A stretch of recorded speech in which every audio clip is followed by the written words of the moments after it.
As I'm sure you're aware, I'm a big connoisseur of horror, and I love horror movies and books and everything. But I have a startling confession to make. Horror books usually don't really scare me, and, well, I mean, in general, I'm not really scared by that many things. I don't get startled that often, except when my wife sneaks up on me when I'm concentrating on work. But like in movies and in games and whatnot, I usually don't get startled very often.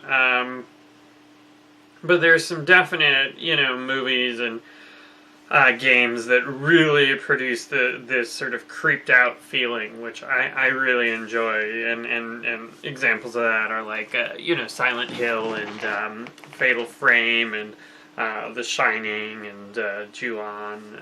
The movie, not the game. I played the game. But in books, as much as I love Lovecraft, it doesn't quite get me to that creeped out place, and I don't know, maybe it's just because something wrong with my imagination, or if, it's just the act of reading, I'm focused on, continuing the story and reading that my imagination is sort of taking a back seat, which is not to say I don't enjoy reading. I really enjoy reading. But I enjoy reading horror books, but I haven't really been creeped out by a horror book, in a really strong way until recently, and that was reading Stephen King's It. And overall, I enjoyed it. It was really long. But it was definitely something that I was interested in, and I kept picking up, instead of doing something else, I would, my wife would notice in any sort of leisure time I had my nose in the book. But the end part of the book, I don't want to spoil it for you if you haven't read it. I mean, it wasn't as scary, and it wasn't as interesting.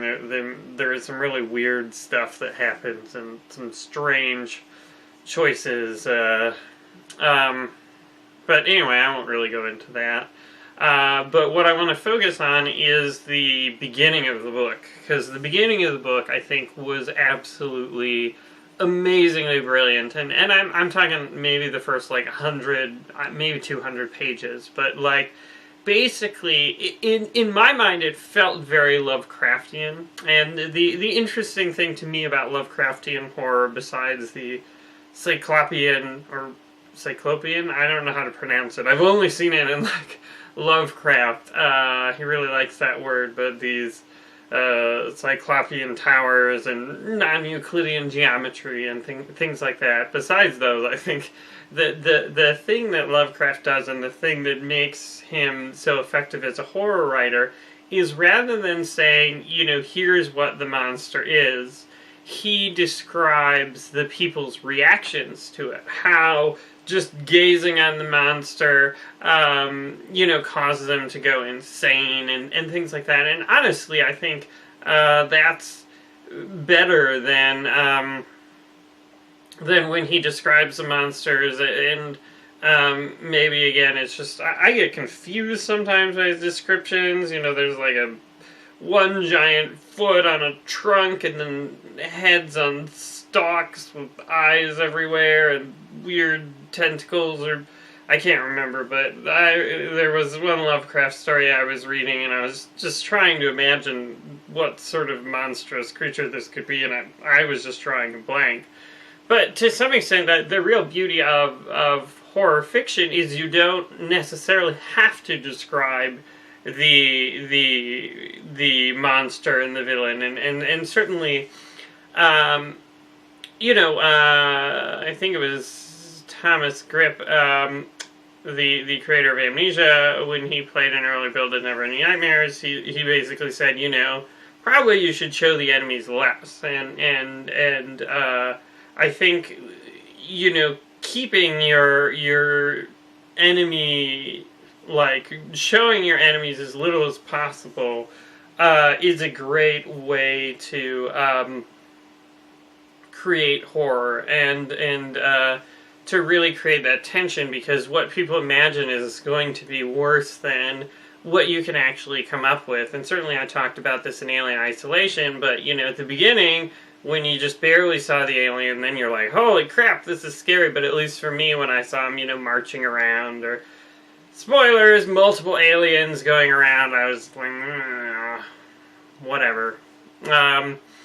So, definitely that's something I will take to heart. But looping back to Stephen King's It, he does this sort of amazing Lovecraftian thing where he goes to great lengths to illustrate how horrible this incident that these kids had, you know, their encounters with the monster. Firstly, he starts off with a really creepy thing about this, you know, Stuttering Bill and his brother Georgie and their great relationship. Or, well, I mean, it's not perfect, but, you know, they love each other in the way that kids do, and it's really sweet. But then, of course, Georgie gets mauled horribly by a clown in a sewer,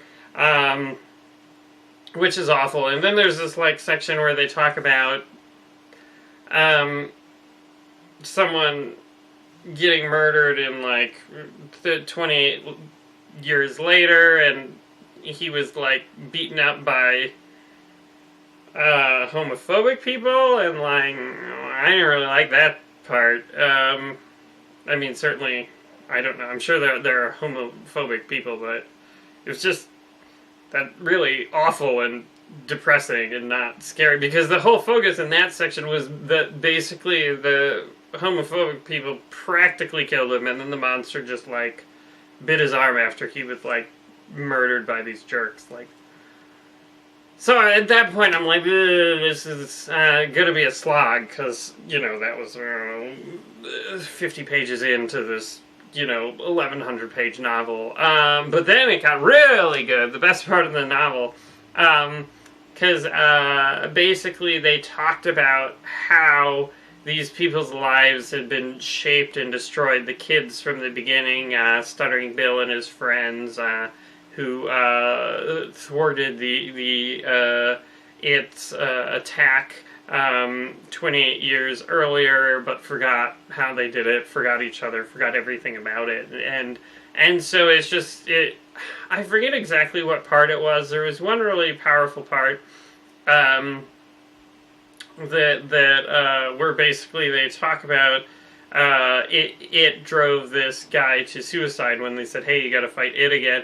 And they tell it from the perspective as a wife, and she has very human problems. She feels, you know, people look down on her because she's Jewish, and she thinks about mean things people say, but overall her life is happy. She loves her husband, they want kids, and then it turns out her husband's, like, committed suicide in the bathroom and wrote it on the wall with blood, like, ah. I mean, that was intense, especially because basically they hinted that he had committed suicide, but then he made it agonizing, because as you're reading it, you know what's going to happen, but then he just makes the characters so likable. Like, you really feel for the characters, and you really don't want her to go into that bathroom and find out her husband's dead, because it'll be devastating to her, and, like, ugh. That was really intense. But then I forget, I should have made a mental note, but I was reading on about these, you know, just how you know, horrified, and how this